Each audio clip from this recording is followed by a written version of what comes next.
বিভক্ত হয় দুই ভাগের দিকে। যাক সেপাত হইল তাতে বলো দুয়ে পড়ার কি কারণ?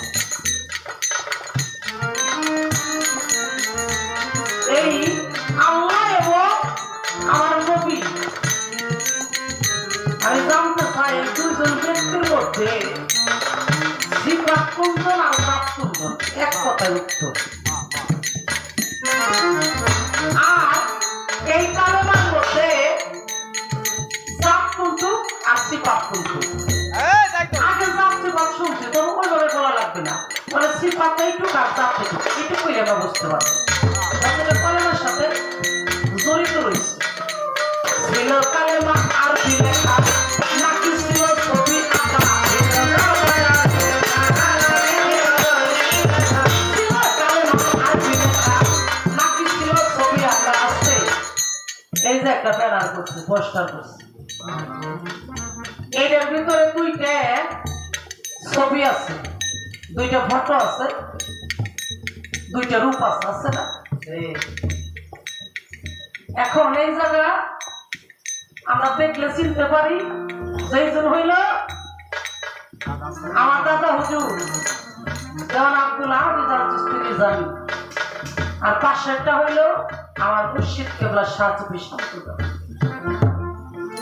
এই জায়গাটা দেখে কিছুক্ষণের মতো একটু নিজে ধ্যান খেয়াল করে দেখলে বাজান এই শরীরে গেলে যখনই এর নামটা নিব জায়গায় চেনা জানা, কথাটা কিভাবে একটু আপনারা লক্ষ্য করবেন।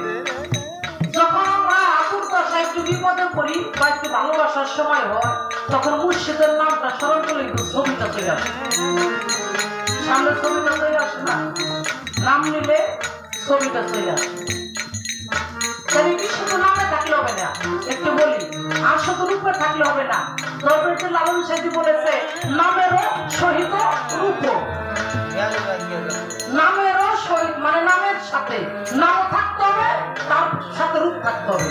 এই দুইটা জিনিস হইল আমাদের ব্যবসাটা করতে হবে। গুরু কথা হয়ে গেল না, যাই হোক।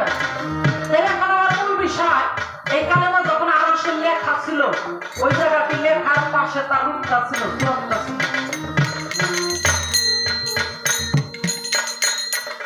যদি সুরত না থাকে, খালি নাম থাকে, তাহলে দেখার দরকার কি? দেখার দরকার আছে। নাম দিয়ে দিচ্ছে কোরআন অনুসারে, কোরআনের উপর দিয়ে আমরা মাতুব্বারি করতে পারি না, কোরআনের উপর দিয়ে আমরা মাতুব্বারি করতে পারি না, কোরআন অনুসারেই আমরা বদল সাধন করি। তাই বলেছে ছিল কালেমা আরবি লেখা নাকি ছিল ছবি আঁকা?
আমারে 100 টাকা দিচ্ছে,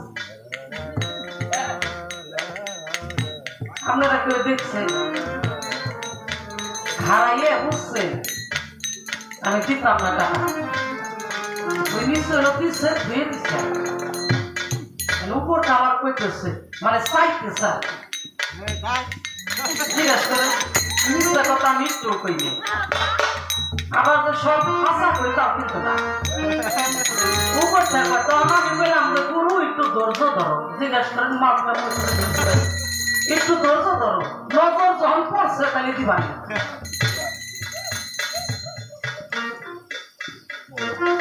এরপরে কি করো ওই যে চাইয়ে হয়েছে গুরু আমার চাইয়ে হয়েছে উপায় আছে আমার হ্যাঁ কারো গাই করেছে চাষি আর কি আমি আসছি পরে কি করবো তো লাগলো ওরা আমি কই যা চাইলে যাবে তাইলে আর এক জায়গা মিশিয়ে দিই যত লাগবে ভক্তি দিলে নজর না ওই হাত আর কি মিশিয়ে দিলাম উনি কইতেছে আমার 100 টাকা দিচ্ছে আপনারা দেখছেন আমি আমার টাকাটা ধরছিলাম ধরে নিত আমি মুখ পাইনি আপনার লেনা দেনাটা যত গোপনে করা যায় যত গোপনে করা যায় ডাইন হাতে তো বাম হাত ছিল না যায় দেন দিন উইটে এবার কি কাছে কইতেছে আমার ভক্তটা দিচ্ছে এক সময় এই কিন্তু ভালো আমার খুব ভালো লাগতেছে ভালোর মধ্যে আমার একটু এই ভালো লাগতেছে কিন্তু তা কিন্তু নিশ্চয় চাই এই জায়গা কিন্তু প্রশ্ন আসে না এরপর কয়টা 100 দিলে এটা কোরআনে কি কোনো জায়গায় দিবের কইছে কইছে না কইলাম পাইলাম তো না কইলাম কি মুখে গুরুরের জাত দেই ওইটা তোমার আমার আদেশ আছে নির্দেশ আছে কই নাকি বললো তো দিলে যদি বললো তো হইলেও কারেক্ট কারণ আমার মনে কি চাই না কিছু আমার মনে চাই না আমার গুরুরে আমি কিছু দেই আর গুরুরে যদি ভালোবাসি ভারতের একটা গান আছে মুখে বলো শুধু ভালোবাসি বিনিময়ে কপটা চোখের জল ফেলেছো বলো ভালোবাসি গুরু কথা কবের যাইয়ে গুরুর মহব্বতের কথা কবের যাইয়ে যার চোখে পানি আসে না কি করবো তার যার চোখে পানি আসে না গুরুর মহব্বতের কথা কবের যাই তার কি করবো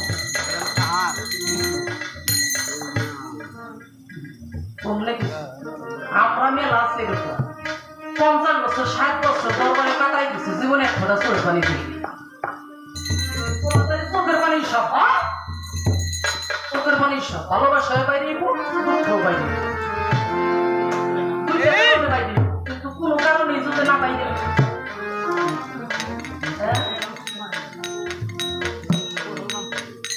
গুরুর কাছে মনটা নিও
টাকার কথা কইছে এই জায়গা যত টাকাই নাই গুরুর কাছে মন্ত্র নিল হাকিকত জানে আল্লাহ একদম পর্য দিও তাহলে এদের কাজ সব করি আল্লাহ আছে আল্লাহ কইছে যে তুমি আত্মসমর্পণ করো কার কাছে আল্লাহর কাছে জীবন বইরে ওই যেমন মিয়া ভাইজান প্রথমে দাঁড়াই কইছে যে কিছু লোক কি আর কি দরকার পুরো ধরা লাগবে তেল করা লাগবে কিন্তু বিষয়টা ওইরকম না যদি ওইরকম আমি নিয়ে বসে থাকি আল্লাহ কইছে আত্মসমর্পণ করো তোমার আল্লাহর কাছে আল্লাহর একটি রাত কয়দিন কোন জায়গায় পাইছেন আর দেখছেন যে তার কাছে আত্মসমর্পণ করবেন তাহলে তো মুষ্টুমে এই জিপকে শরীফ মুষ্টুমে কয়েকদিন হইতো, কিন্তু লক্ষ লক্ষ মানুষ তার আল্লাহরে দেখেন আত্মসমর্পণ করে। আজিজ দেওয়ান দেখছে সে আত্মসমর্পণ করছে, আমার শামসু দেওয়ান দেখছে আত্মসমর্পণ করছে। তাহলে আমার আপনার উপায়টা কি?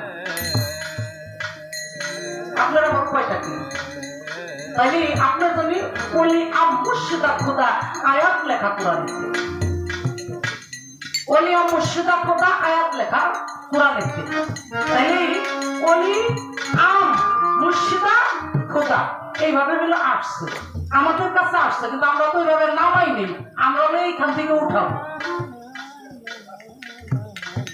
আমরা কি এই জায়গা থেকে আমার সিঁড়ি হইলো আমার শামসু দেওয়ান, আল্লাহ হতো আমার সিঁড়ি না। এটা আমার একজন সিঁড়ি কোক আর খুব ওটা চাইতে আগে হইলো আমার শামসু দেওয়া, তারপরে হইলো আমার আজিজ দেওয়া, তারপরে হইলো আমার হাজাইয়া আলম দেওয়া। এইভাবে তো আসে, এইভাবে দরিদ্রে যাইতে বাইতে একসময় যাই পৌঁছাবো। ওই কাম করছে আমার সমস্যা। এখন গুরু মন্ত্র কি মন্ত্র দিল? এই যে দিবের ধন, আমার ধন কি? আমি 100 টাকা তৈরি মাত্র, ওইটা আমার একটা ধন, ওইটা ধন না। ধন সম্পদ না হলে ধনী হওয়া যায় না। 100 টাকা দিয়ে ভালোবাসুন, তাই তো পকেটের মধ্যে হাত দিলে খালি খুশি। নোট কি বড় ডাবাই দিল না ছোট ডাবাই দিল, মোটা ডাবাই দিল পাতলা ডাবাই দিল, ঠিক কিনা? তাইলে এইটা যে হইল আমার দেওয়ার একটা মূল সূচনা। এই জন্য আমার গুরু রেতে বাউল কবি নূর মেহেদি আব্দুল রহমান, ওনার একটা গান আছে, তোমরা যাহা বলো না বলো আমার কথা এই, কোনো বিনিময় ছাড়া কোনো ভালোবাসা না। তোমাদের টাকা দিয়েও ভালোবাসা হয় বর্তমান, আসলটাও হয়, যাচাইও করে। একটা কথা বলি বাচ্চারা, বিরক্ত হবেন না তো। একটা লোক বুঝছেন খালি গুড় করে, মহিলা বয় তাহলে তার কাছে মেলা মানুষ গুড় করে, আর আমার দেখলে জমের মতো খালি ভয় পায়, আমার কাছেই আসে। তো একটা লোক উনি মেলা বয়তির সাথে মহিলা বয়তির হাতে গুড় পেয়ে গেল, তারা ভাঙ্গাই চড়াই, তারা টাকা পয়সাও খায়, কিন্তু এইটা আমি পছন্দ করি না। এই জন্য আমার মুর্শিদ আমার ভালোবাসা, এটা আমার গর্বের কথা, অহংকার না। ভাঙ্গাচোরা সিটারি বাটপারি বদমাসি চালাকি বদজাতে থাকলে ভজন মতো মোনাফিক না। আমাদের মধ্যে বহু আছে হেলাল, কিন্তু ওইটা আমি জানিও না, আর যা জানি না তা আমার দ্বারা আমি করতে পারবো না। আমার সম্পূর্ণ আমার ভালোবাসা। এখন ওই লোকটা কেমনি জানি আমার হাতে মোবাইল দিচ্ছে, কতটা লক্ষ্য করে শুনে হাতেতে মোবাইল নিয়ে ওই যে কয়েকজনে ভালোবাসছে টাকা পয়সা দিয়ে, কেমনি দিলে আমার মোবাইলের নাম্বারে 50টা টাকা পাঠাই দিচ্ছে মেসেজ করে, বুঝছেন? দুইলে মরতেছে কিরে 50টা টাকা পাঠাই দিল আমার মোবাইলে, কিরা পাঠাই। ওই যে ওনার নাম্বারটা আমি তো চিনি না, আমি ওই নাম্বারে ফোন করছি, কয় আমি কইলে অনেকে চিনবেন আমাদের মধ্যে নাম করি। আমি 50টা টাকা দিচ্ছেন আমার মোবাইলে। ঠিক আছে ভাই, রাখলাম কথাটা। তা সেটা কিন্তু আমি জানি না কমকে মা, আমার স্বামীর কাছে এই কথাটা আমি কইলাম। ওই লোকটা আমার মোবাইলে 50টা টাকা দিচ্ছেন, কোন দিক কি করি আমি? আমার স্বামী একটা ঠিক আমার শিখিয়ে দিল যে তুই কবি ভাই গড সিজন গড সিজন এলে মানে বৃষ্টির সিজন তো দাম হয় না, কবি কি ভাই আমার 1000 টাকা দেন, আপনার আমি সিজ হয়ে দিলাম। ওই লোকটা জানে যে আমার সাথে কথা কবে তো কবিতা, ও আমার দ্বারের কাছে জানতে পারবে না, এই লোক যাচাই করা আছে। কিন্তু আস্তে আস্তে লোক কাছে আসলে চাইতে মূল কথা যেটা, তাই আপনি আমার 10,000 টাকা দিবেন, আমি আপনার সিজনে গান গাই দিয়ে দেবো, তাই ভাই দিবেন আপনি দেখতে পারি চেষ্টা করে। তারপরে কাজ পর্যন্ত একদিন আমার ফোন দেয় না।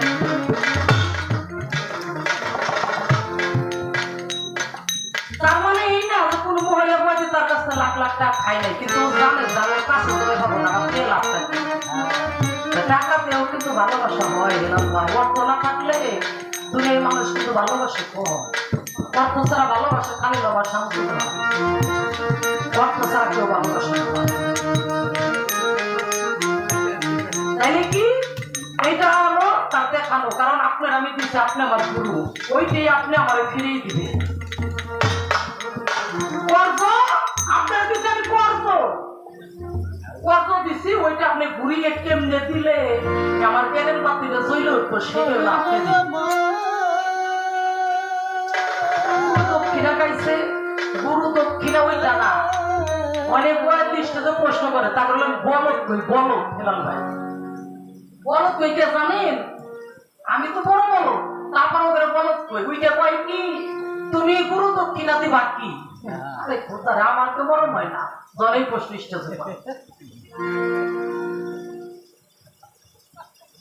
এটা কি প্রশ্ন করার কথা?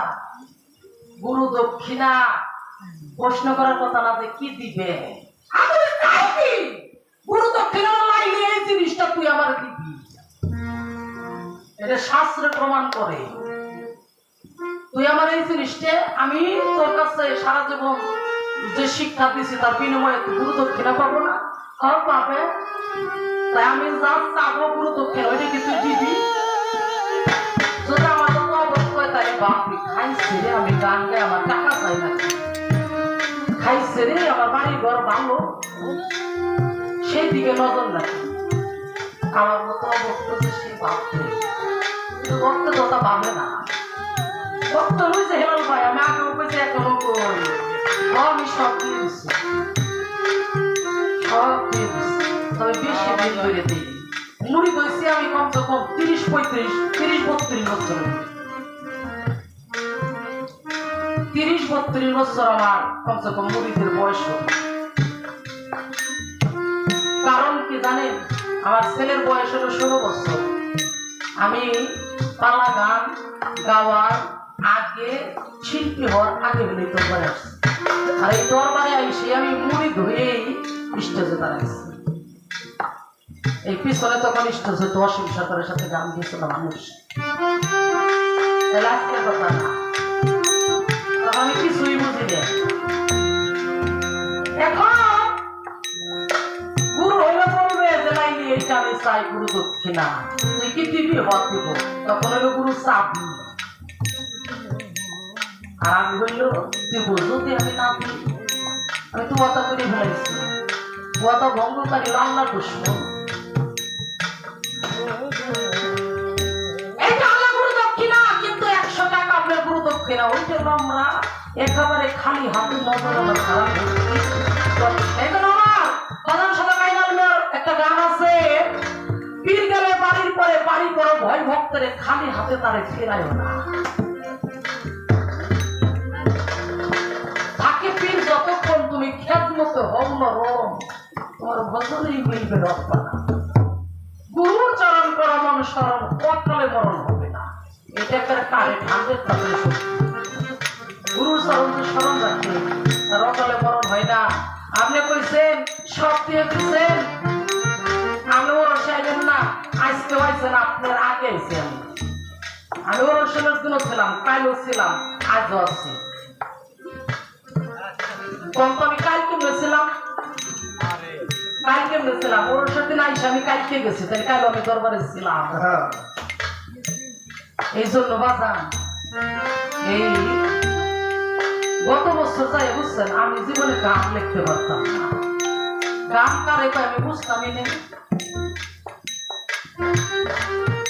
এই গত বছরও এই দরবারে আমি আইসে গেছি, অনেকজন আমার অপমান করছে।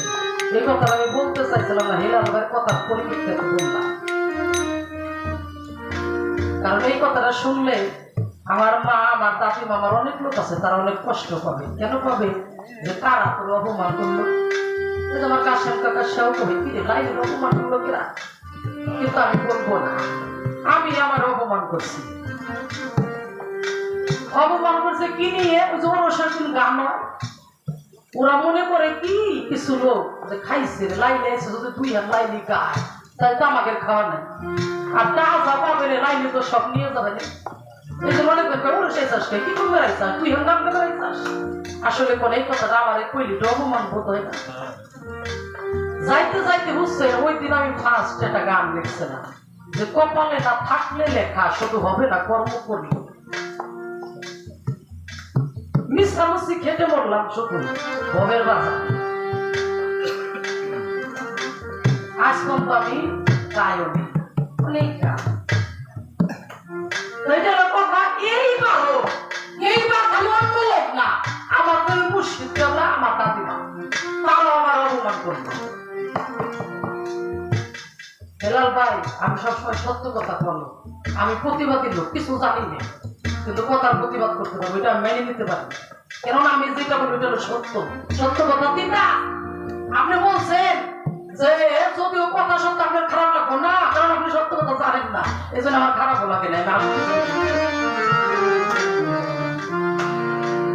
এই যে শব্দ আর পরে দেখ এই কামটা আমি করি না, ডিউটিটা আমি ঠিক নেই, কারণ হাসির বান্দার নাই অপরাধ। আগে আসতাম না যখন শান্তির পর ওরস হতো, ওরসের আগের দিনে এসে ওরস শেষ করে যাইতাম, বাড়ি দিয়ে কামটা। এখন আসিয়া খালি যাই, আসিয়া খালি যাই, কারণ তখন সব কিছু ছিলাম না, এই জন্য আসতাম না। গান হইতো সেই দিন, ওই দিন আসতাম। একদিন আমার দাদিমা কইল ঘরের মধ্যে, বাইনার গান বাজাইছো নাকি, তোমার বাইনা করছো বুঝি দরবারে না? আমি কইলাম কি এই কথাটা কই কি আমার কয় শোন, বললাম কে দাদিমা এই কথাটা আমার বললা কে? কয় শোন, পীরের বাড়ির মেন হইলো ওরস। আমার আসলে তো আমার শিক্ষাটা নেওয়া হয়েছিল না, দরবারে 30 বছর 40 বছর হইলে কি এর সাথে দাম হলো আমার হেরাল ভাই যদি 10 বছর হয়ে থাকে, এটা আমি মানি। তো আমি কইলাম দাদিমা এই কথা কইলা হঠাৎ আমি বাইনার বয়সে পীরের দরবারে ওরসের দিন যা পাবি আর ওরসের দিন যা হবে এই বাকি কয়েকদিন তা হবে না পাবি। আসলে চিন্তা করলাম তাই করে পীরের দরবারে ওরসি মেন যদি আমার গান হতে যাবে ওরস আসতাম, তারপরে আমি ওরসের দিন আসি। আমি তখন এই দরবারে পৌঁছাইছি তখন 10:30 11টা বাজে, কত কষ্ট করে আইছি কোয়ার্টার করতে পারি।